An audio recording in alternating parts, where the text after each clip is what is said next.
안녕하세요. 여러분들의 건강한 삶을 응원하는 건강한 자유를 찾아서입니다. 벌써 추석이 코앞으로 다가왔네요. 가족들과 오랜만에 만나서 맛있는 음식도 나누고 정말 기대되는 시간이죠. 그런데 말이에요.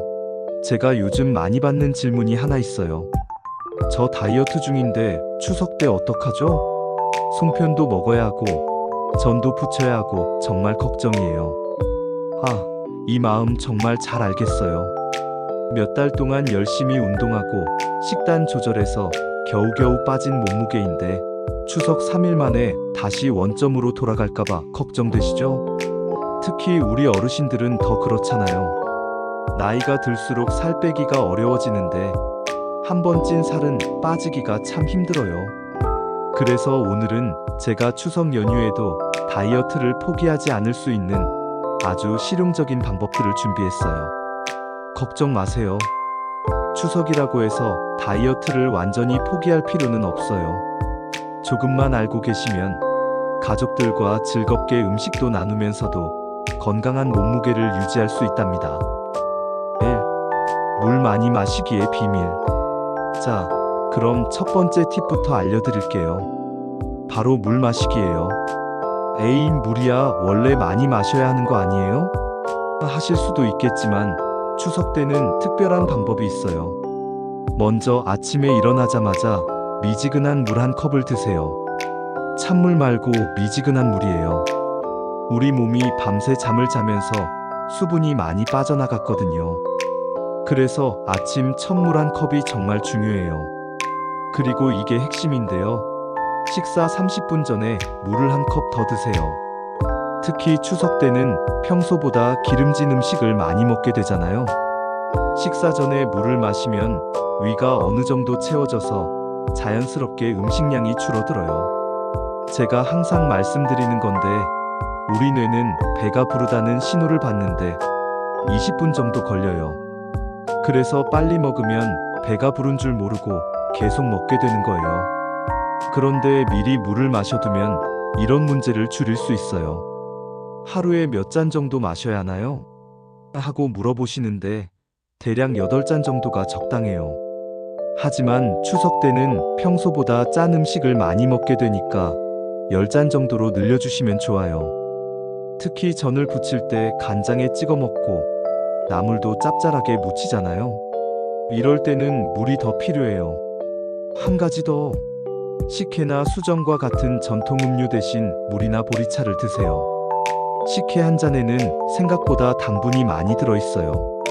밥 한 공기의 절반 정도 되는 칼로리가 있거든요. 2. 나물 채소 먼저 먹기의 지혜. 두 번째는 먹는 순서예요. 이게 정말 중요한데 많은 분들이 모르고 계세요. 추석 상에 올라오는 음식들 생각해보세요. 송편, 전, 갈비찜, 불고기. 입에 침이 고이죠? 그런데 잠깐, 이런 음식들부터 먹으면 안 돼요. 제일 먼저 드셔야 할 건 나물이에요. 도라지나물, 고사리나물, 시금치나물. 이런 것들 말이에요. 왜 그런지 설명해 드릴게요. 나물에는 식이섬유가 많이 들어있어요.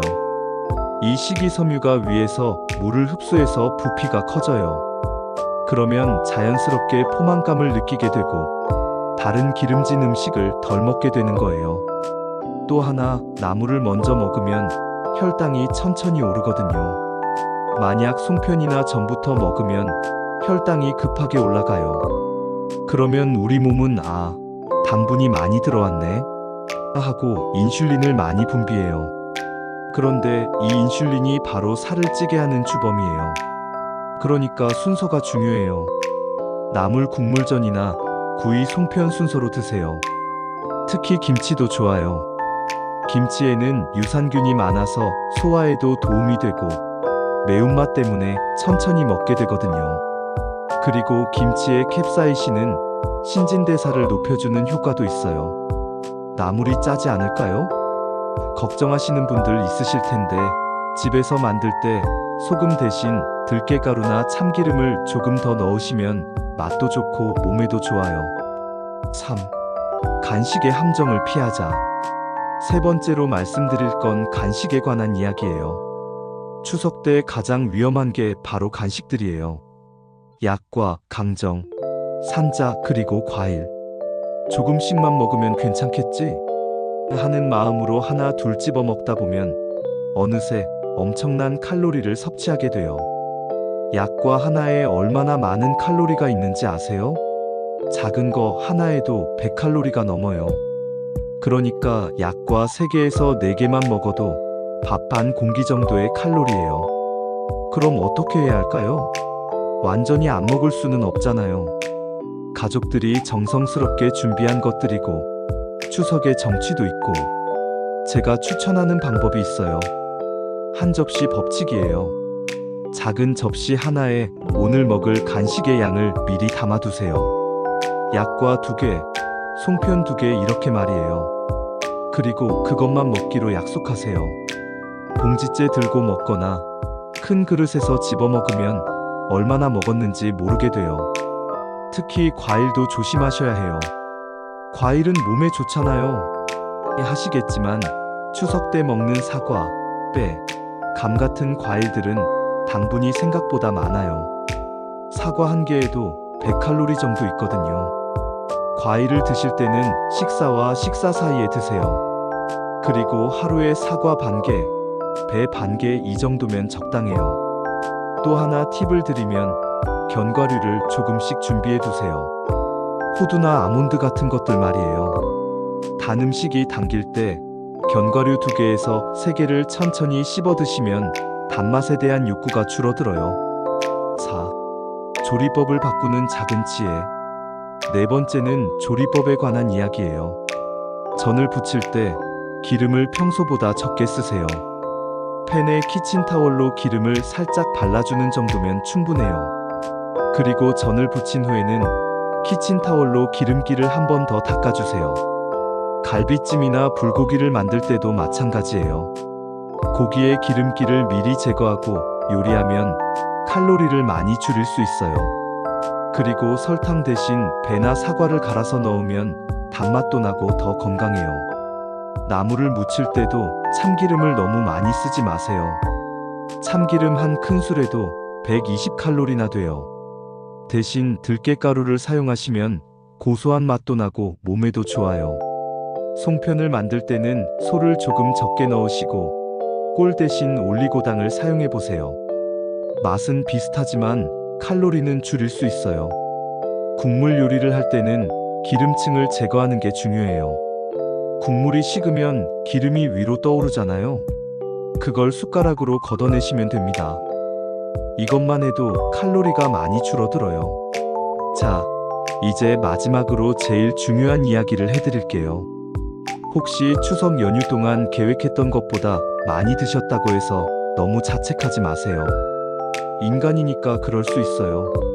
가족들과 함께하는 시간에 너무 스트레스 받으면서 먹으면 오히려 소화에도 안 좋고 즐거운 명절이 힘들어져요. 대신 연휴가 끝나고 나서가 중요해요. 바로 2주간의 황금 시간이에요. 왜 2주가 중요하냐고요? 추석 때 늘어난 체중의 대부분은 실제 지방이 아니에요. 평소보다 짠 음식, 단 음식을 많이 먹으면서 우리 몸에 물이 많이 저장된 거예요. 그리고 탄수화물을 많이 먹으면 글리코겐이라는 형태로 근육에 저장되는데 이것도 물과 함께 저장돼요. 그래서 연휴 직후 체중이 1에서 2kg 늘었다고 해도 실제로는 지방이 500g 정도밖에 안 늘었을 수도 있어요. 나머지는 다 물이에요. 이 물을 빼내는데 2주 정도 걸려요. 그러니까 2주 안에 평소 식단으로 돌아가시면 체중도 원래대로 돌아올 수 있어요. 구체적인 방법을 차근차근 말씀드릴게요. 첫째, 연휴 후 3일간은 나트륨 디톡스를 하세요. 나트륨이 우리 몸에 물을 붙잡아두는 주범이거든요. 그래서 연휴 후 3일간은 특별히 싱겁게 드세요. 아침에는 오이나 토마토를 썰어서 드시고 점심에는 삶은 양배추나 브로콜리에 올리브 오일만 살짝 뿌려서 드세요. 저녁에는 두부찌개를 끓이되 소금이나 간장을 평소의 절반만 넣으세요. 그리고 2, 3일 동안은 김치, 젓갈, 장아찌 같은 짠 음식은 완전히 피하세요. 맛이 없어서 어떻게 먹어요? 하실 텐데 레몬즙이나 식초를 활용해 보세요. 신맛이 짠맛을 대신해 줄 수 있어요. 물은 하루에 12잔 정도 드세요. 평소보다 많이 드시는 거예요. 화장실이 자주 마려우실 텐데 그게 바로 몸속 나트륨이 빠져나가는 신호예요. 둘째, 탄수화물 조절법을 알려드릴게요. 갑자기 탄수화물을 확 줄이면 힘이 빠지고 어지러울 수 있어요. 그래서 점진적으로 줄여야 해요. 첫 주에는 밥을 3분의 2 공기로 줄이시고 대신 현미나 잡곡밥으로 바꿔보세요. 흰쌀밥보다 포만감이 오래 가거든요. 둘째 주에는 밥을 반 공기로 줄이되 고구마나 단호박을 간식으로 드세요. 이렇게 하면 혈당이 천천히 오르면서 급격한 허기를 피할 수 있어요. 그리고 이게 중요한데 저녁 6시 이후에는 탄수화물을 피하세요. 저녁 늦게 먹는 밥이나 면류는 그대로 지방으로 쌓여요. 대신 미역국이나 두부 요리로 대신하세요. 빵이나 과자는 당분간 완전히 끊으세요. 조금만 먹으면 되지 않나요? 하시겠지만 이런 가공식품은 한번 먹기 시작하면 조절이 어려워요. 특히 우리 나이가 들수록 혈당 조절 능력이 떨어지거든요. 셋째, 단백질 늘리기의 구체적인 방법들이에요. 단백질은 우리 몸의 근육을 지켜주고 신진대사를 활발하게 만들어요. 그런데 나이가 들수록 단백질 흡수율이 떨어져서 더 많이 먹어야 해요. 아침에는 달걀 2개를 삶거나 스크램블로 만들어 드세요. 달걀 2개면 하루 필요한 단백질의 4분의 1 정도를 충족할 수 있어요. 점심에는 생선을 드세요. 고등어, 삼치, 명태 뭐든 좋아요. 생선 한 토막이면 충분해요. 생선 드시기 어려우면 두부 반모를 드세요. 두부를 팬에 노릇하게 구워서 간장 조금만 찍어 드시면 맛도 좋고 단백질도 풍부해요. 저녁에는 닭가슴살이나 오징어를 드세요. 닭가슴살이 퍽퍽하다고 싫어하시는 분들 많은데 우유에 30분 정도 담가뒀다가 요리하면 훨씬 부드러워져요. 넷째, 운동은 이렇게 시작하세요. 운동해야지 하면서 결국 안 하게 되는 경우가 많아요. 그러니까 아주 쉬운 것부터 시작하세요. 첫 주에는 집 앞에서 10분만 걸어보세요. 겨우 10분? 하실 수도 있겠지만 꾸준히 하는 게 중요해요. 매일 같은 시간에 하세요. 아침 식사 후 30분 뒤가 좋아요. 둘째 주에는 20분으로 늘리고 조금 빠르게 걸어보세요. 옆 사람과 대화할 수 있을 정도의 속도면 딱 좋아요. 셋째 주부터는 30분 걷기를 목표로 하세요. 이때쯤 되면 몸이 가벼워진 걸 느끼실 거예요. 집에서 할 수 있는 운동도 알려드릴게요. 의자에 앉았다 일어나기를 10번씩 하루에 3번 해보세요. 이게 생각보다 운동 효과가 좋아요. 허벅지 근육을 키우는 데 도움이 되거든요. 그리고 TV 볼 때 발목 돌리기, 어깨 돌리기 같은 간단한 동작들을 해보세요. 혈액순환이 좋아져서 붓기도 빠지고 몸도 가벼워져요. 다섯째, 수면과 스트레스 관리도 중요해요. 연휴 동안 수면 패턴이 깨졌을 수 있어요. 늦게 자고 늦게 일어나고. 그런데 이게 다이어트에 큰 영향을 줘요. 수면 부족하면 식욕을 억제하는 호르몬이 줄어들어요. 그래서 자꾸 뭔가 먹고 싶어지는 거예요. 특히 단 것, 짠 것 말이에요. 그러니까 연휴 후에는 수면 패턴을 빨리 정상화하세요. 밤 11시에는 잠자리에 들고 아침 7시에는 일어나세요. 처음에는 힘들겠지만 3일에서 4일이면 적응돼요. 잠들기 2시간 전에는 핸드폰, TV를 보지 마세요. 대신 따뜻한 물로 샤워하고 가벼운 스트레칭을 해보세요. 스트레스도 다이어트의 적이에요. 스트레스 받으면 코르티솔이라는 호르몬이 나와서 뱃살을 찌게 만들어요. 그러니까 마음을 편안하게 가지세요. 명상이 어렵다면 깊게 숨 쉬는 연습을 해보세요. 4초 동안 숨을 들이마시고 4초 동안 참고 4초 동안 내쉬세요. 이걸 5분만 해도 마음이 많이 차분해져요. 여러분, 다이어트는 단순히 체중을 줄이는 게 아니에요. 건강한 삶을 사는 거예요. 그러니까 너무 완벽하려고 하지 마세요. 추석은 가족들과 사랑을 나누는 소중한 시간이에요. 음식 때문에 스트레스 받지 마시고 적당히 조절하면서 즐겁게 보내세요. 그리고 기억하세요. 하루 이틀 많이 먹었다고 해서 지금까지의 노력이 다 사라지는 게 아니에요. 중요한 건 꾸준함이에요.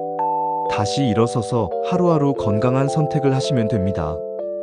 제가 항상 말씀드리는 건데, 다이어트에 실패는 없어요. 포기만 있을 뿐이에요. 여러분은 이미 건강해지려고 노력하고 계시잖아요. 그것만으로도 충분히 대단한 일이에요. 오늘 말씀드린 팁들 너무 부담스럽게 생각하지 마시고 하나씩 천천히 실천해 보세요. 물 많이 마시기, 나물 먼저 먹기, 간식 조절하기, 조리법 바꾸기. 이 중에서 한두 개만 지켜도 큰 도움이 될 거예요. 여러분 모두 파이팅! 건강이 최고의 선물이라는 걸 잊지 마세요. 오늘 영상이 도움이 되셨다면 좋아요와 구독, 알림 설정 잊지 마세요. 다음 영상에서 또 만나요. 감사합니다.